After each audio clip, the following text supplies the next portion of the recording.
So I made this video like 2 summers ago, um, the summer that I graduated college, and I was looking for like jobs and internships in the industry that I wanted to go into.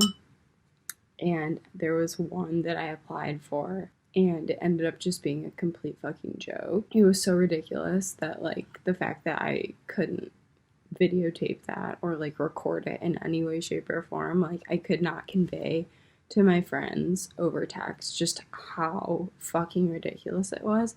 So I made a video. I was just talking to one of my friends about it because I had a voicemail from the guy who was like hiring me. And I was like, I have this voicemail still. And then she was like, do you remember that video that you made about it? I went down this whole hole. I went to go find him on Instagram, and I found out he completely changed his name of his company, kind of, online, and it's still a complete fucking joke. He's like running an absolute scam. Found his website. He redid his website. It's an even better scam than it was before. Like there are some things, but like on the surface level, you're like, oh, it's like a real website. It's a real fucking company. Look at like whatever. But yeah, it's the most insane shit, and I just like I wish that someone would have been there with me to walk in to that orientation or wherever it was. Okay, I'm about to play the video. For some reason, back then I really loved the word legit, and I said it a ton of times in this video, so I decided to keep track.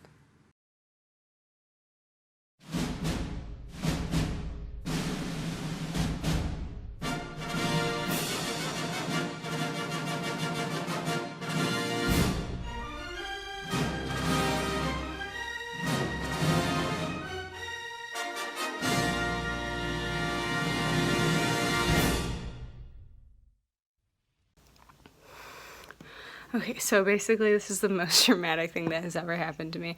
So I applied to like 500 different internships, and obviously every single one that I applied to I was like in some way interested in because it was like legit and it was on like a recruiter website. I was using Indeed. And I found this one that was called like the so I applied to it even though I don't like the name, but I was like, okay, this seems legit. So then I get like a phone call, and this guy's like trying to set up a phone interview. So like we have it like seems like super legit and good. And he was like, oh, I'm like towards the end of the recruiting process. So like I'll let you know within like 24 to 48 hours, like if I think you'd be a good like fit for the intern role. So then I get an email being like, oh, like you've been like selected as like one of 9 interns. So I like look up his website. It looks super legit. Like he has marketed himself well. The videos look like very professional, and like he's supposed to be like a consulting company and like media marketing, but it's like all online. He wants to do an orientation meeting for like an hour or two on Saturday, like this Saturday. And like some people can't make it, but I was like, I'll go. Like my reasoning was just like, see what it's about. I already think I'm into it. He gives us the address and is like, oh, it's in LaGrange. It's this address. It's a brick building at the end of the street. And like that's where my studio is. I show up, it's a fucking house. I park in their driveway, and I text him, I'm like, should I ring the doorbell? He was like, no, come in the back. All right, I'm getting murdered. He opens the door, and I walk into his kitchen, and his parents are there. He's like our age. And then I turn to my right, and there's like a makeshift door that looks like it might have been like a back door at one point, and it's like his studio. And it is like obviously when I look at his videos now, I'm like, oh, that's where it was, because it looks like a legit like news, like media, news, entertainment studio. I'm just so confused, and the only other person there is him and one of the other editors, and this guy is so weird. Nobody else like came to this meeting except one other guy. What is going on? then I'm like sitting there and he's talking about how, no offense, like not to be mean, but like all of your applications were like horrible. And then he's like, we'll work on that. What the fuck? This is like, he was like funny, but it was like kind of scammy. Like I didn't feel unsafe or anything, but it definitely didn't feel like legit. And so then we get to the best part of the story. He keeps hyping up his social media, like his YouTube accounts and his Instagram accounts, basically like branding himself as an influencer. And is talking about all these YouTube videos about how he has like 250,000 views, 50,000 views, blah, blah, blah. I like look some of them up. Some of them have like dead ass 400 views. And then I look up his Instagram account. He doesn't even have 250 followers. This is him.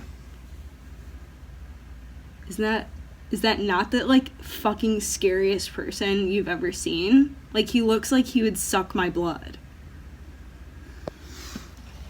So like when I was talking to Helen, I just emailed him basically and was like, not doing this in a more professional way. I worded it. And all he does is regurgitate like celebrity gossip that everyone already knows shit about, but like presents it in a fast-paced way that makes it seem like E-News, where you think you're getting like a new scoop. And I was like, this is fucking stupid. Not getting paid. Not gonna drive out to fucking LaGrange to like hang out in this kid's parents' home and pretend like I'm part of like a news company.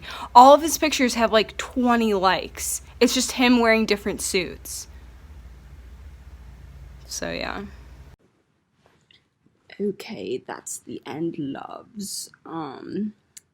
Yeah, I don't really want to listen to the voicemail or react to it, because I'll be honest, actually when I received that call and watched it go to voicemail and then saw a little notification pop up that I had a voicemail, I straight up did not listen to it. I just straight up never got around to it, and now 2 years later I'm reminiscing on it, and I don't think I'm going to break that now. I don't want to listen to it, so. You're welcome.